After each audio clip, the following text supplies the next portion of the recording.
Terima kasih Anda masih menyaksikan The Prime Show bersama saya Diandra Mukni. Pemirsa, Direktorat Tindak Pidana Ekonomi Khusus atau Dirtipideksus Barreskrim Polri telah melakukan pengawasan terhadap ketersediaan gas LPG 3 kg di wilayah Jabodetabek dan Banten. Hasil pemantauan menunjukkan adanya penurunan suplai gas ke agen atau pangkalan resmi. Terjadi penurunan suplai ke agen atau ke pangkalan. Ya, yang tadinya per hari itu 280 kaleng gas LPG 3 kilo, saat ini hanya 130 per hari. Ini hasil pengecekan kita ya, belum ke wilayah lain. Nah, kita sudah instruksikan kepada jajaran kita di Satgasda untuk segera turun ke lapangan, melakukan pengawasan, pengecekan terkait masalah stoknya dan distribusi. Apakah sama dengan yang kita lakukan ini, hasilnya nanti akan dikompulir, dilaporkan kami, dan kami akan laporkan kepada pimpinan. Kita tetap melakukan pengawasan, dan kalau ada yang melakukan penyimpangan atau pelanggaran aturan yang ditetapkan pemerintah, tentunya ada sanksi. Yang utama ya kita melalui kementerian yang terkait ya, dari Dirjen Migas mungkin akan melakukan pencabutan. Ya pemirsa, kita akan melanjutkan perbincangan kita hari ini dan saya mau ke Pak Tulus Abadi, Ketua Pengurus Harian YLKAI. Pak Tulus, mungkin bisa dijelaskan dari perspektif YLKAI sendiri, apakah kebijakan awal yang melarang pengecer untuk menjual gas 3 kg ini memang tidak realistis atau seperti apa awalnya, Pak?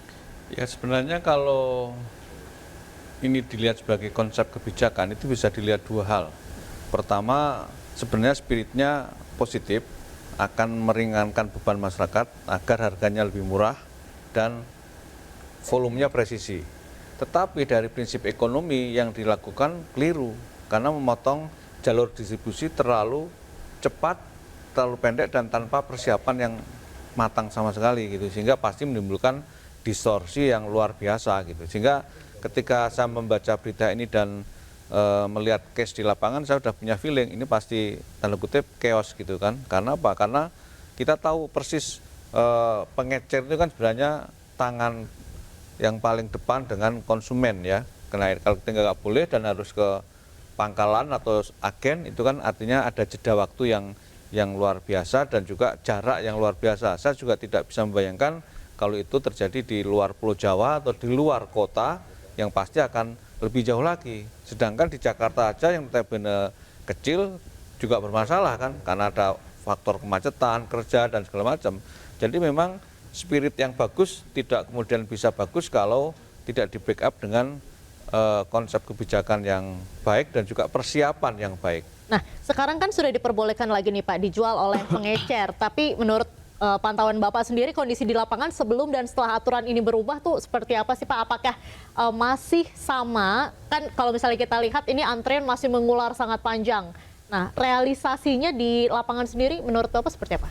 Ya, mungkin ini kan karena kemarin sudah kadung ditarik katakanlah ya, mungkin juga perlu waktu untuk menormalkan. Tetapi apa yang diinstruksikan Pak Prabowo sebagai Presiden, saya kira harapannya untuk mengembalikan distribusi yang normal dan kemudian secara psikologis untuk memberikan rasa tenang bagi masyarakat. Nah, tetapi kemudian kan pemerintah dan Pertamina juga punya konsep bahwa oke, dikembalikan ke retailer, ke pengecer, tetapi kemudian ada kontrol secara teknologi. Nah, kita lihat nanti apakah kontrol teknologi ini nanti juga efektif untuk menekan tingginya subsidi ataupun penyimpangan subsidi gas LPG, atau juga nanti ada hal-hal yang tidak bisa diimplementasikan. Baik. Karena seharusnya dengan instrumen berbasis teknologi digital, seharusnya memang bisa. Karena dasarnya kan ini memang barang yang bermasalah. Karena ada satu barang yang kualitasnya sama, harganya sama, tapi ada disparitas harga yang sangat tinggi. Yang orang pasti akan memilih yang murah dong. Itu insting ekonomi yang pasti hal yang normal gitu. Tetapi ketika kemudian distribusinya terbuka, ya akhirnya terjadi satu penyimpangan-penyimpangan yang signifikan. Baik. Dan secara regulasi sebenarnya yang kita dorong berkali-kali agar kalau pemerintah ingin mereview kebijakan ini, maka reviewlah regulasinya. Mungkin Pak Ujang nanti bisa disampaikan gitu. Nah, kita ke Pak Ujang dulu. Pak Ujang, tadi kan sempat disebutkan ini soal kontrolnya untuk distribusi gas ini seperti apa. Nah, nanti kalau misalnya kita memakai teknologi sendiri kan juga perlu waktu untuk sosialisasi ke masyarakat dan ini juga membutuhkan waktu yang cukup lama begitu juga ya Pak. Seperti saat itu My Pertamina untuk BBM, subsidi BBM itu kan juga cukup lama gitu untuk sosialisasi ke masyarakat. Nanti sistem yang akan dilakukan oleh pemerintah sendiri seperti apa? Pertama kita bicara soal perintah Bapak Presiden dulu, bahwa perintah ini membuat aman, nyaman masyarakat, dan itu sudah diapresiasi oleh DPR gitu. Dan dalam konteks itu tentu Pak Presiden dalam banyak pidatonya tidak mau menyulitkan masyarakat, ingin mensejahterakan masyarakat. Dan 3 kali Pak Bahlil itu ditelepon 2 kali gitu, malam Senin pagi dan Senin sore itu dipanggil. Nah dalam konteks itu memastikan bahwa persoalan ini selesai dan tuntas. Lalu dicabut oleh Pak Presiden dan ini menjadi sebuah kelegaan ya bagi rakyat untuk memastikan nanti distribusi itu betul-betul ditata dengan baik. Tentu semua kebijakan itu tadi Pak Bahlil sudah menyampaikan di banyak kesempatan ya di banyak media bahwa itu menjadi tanggung jawab dari kementerian dari beliau. Kalau kita baca secara umum maka kami percaya bahwa yang dilakukan oleh Kementerian SDM sedang menata. Mungkin kritikan-kritikan publik itu menjadi lecutan ya bagi Pak Bahlil dan Kementerian SDM untuk bekerja lebih baik. Nah dalam konteks itu kami meyakini Mbak Diandra apa yang akan dilakukan oleh pemerintah tentu agar nanti ujungnya adalah endingnya adalah tepat sasaran. Subsidi itu betul-betul diberikan kepada orang yang berhak. Selama ini menurut data ya kan 60% kan tidak tepat sasaran. Nah ini merugikan negara dan Pak Presiden tahu persis itu dan Pak Bahlil mengikuti instruksi Pak Presiden.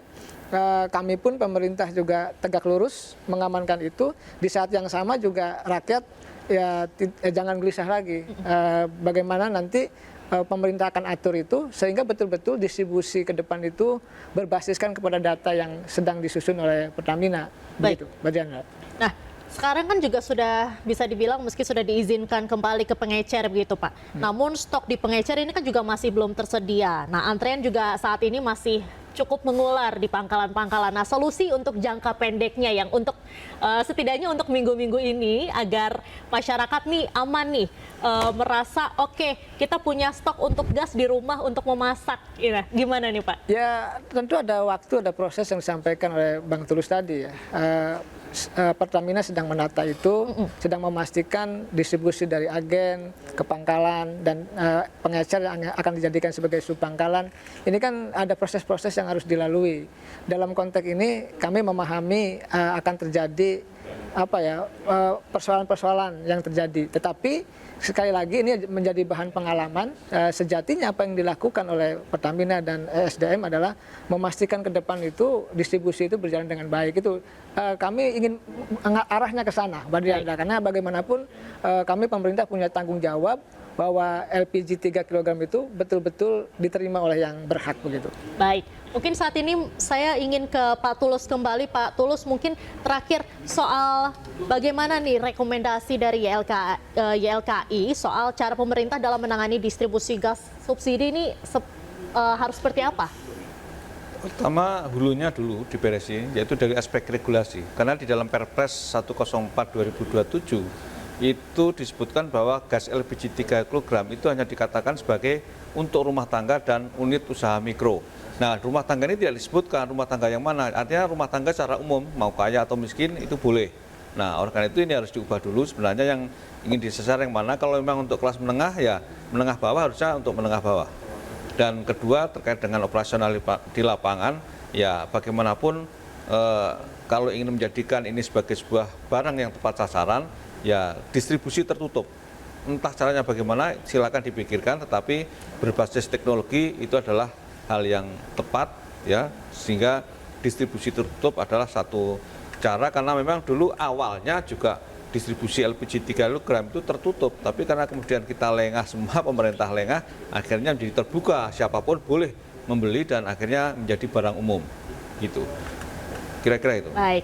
Nah, saya mau ke Pak Effendi. Pak Effendi, mungkin harapan yang ingin disampaikan ke pemerintah nih soal gas khususnya. Ya, terima kasih. Pada saat saya di perjalanan datang ke sini ke studio, teman-teman atau masyarakat sekitarnya, beberapa ada yang telepon ke saya, Bang Effendi, kami titip pesan. Apa pesan Menteri kemarin? Tolong disampaikan bahwa gas akan tetap normal dengan seperti biasa, seperti kemarin-kemarin, tidak macet. Jangan sampai warga masyarakat antri sehingga merugikan mereka sendiri untuk mencari nafkah yang lain. Jadi membuang waktu mereka hanya untuk antri gas. Akhirnya mereka lupa dengan cari nafkah yang lain. Itu yang pertama. Yang kedua, pesan Pak Menteri kemarin untuk membuat sup, ya semoga itu tidak dipersulit. Ya, semua itu tidak persulit. Itu pesan dari masyarakat yang saat tadi di perjalanan mereka telepon saya. Jadi harapan kami mudah-mudahan ini cepat selesai urusannya. Kalaupun masalah yang nakal-nakal, insya Allah pemerintah bisa lakukan itu. Kerahkan semua alatnya. Tidak perlu main sulap-sulap. Negara punya kekuasaan itu semua, bisa lancar. Baik, yang asal penting mau. masyarakat tidak dipersulit untuk mendapatkan gas. Betul. Gitu. Baik, saat ini saya mau kembali ke Pak Mimin Sugiono. Pak Mimin, mungkin boleh disampaikan harapannya Pak kepada pemerintah terkait dengan, khususnya terkait dengan carut-marut gas ini Pak. Bagaimana harapannya? Ya, saya mengharapkan pemerintah harus benar-benar membantu masyarakat, jangan sampai masyarakat merasa kesulitan, Bu. Jadi jangan sampai ada pengantrian lagi, jangan sampai nanti banyak orang mengantri pada jadi korban gitu. Jangan sampai terulang lagi, Bu. Harapan saya cuma itu. Baik, terima kasih Pak Mimin, dan sebelumnya ada Pak Effendi, Pak Tulus dan juga Pak Ujang sudah bergabung bersama The Prime Show hari ini. Terima kasih Bapak-Bapak. The Prime Show masih akan kembali usai jeda, pemirsa tetaplah bersama kami.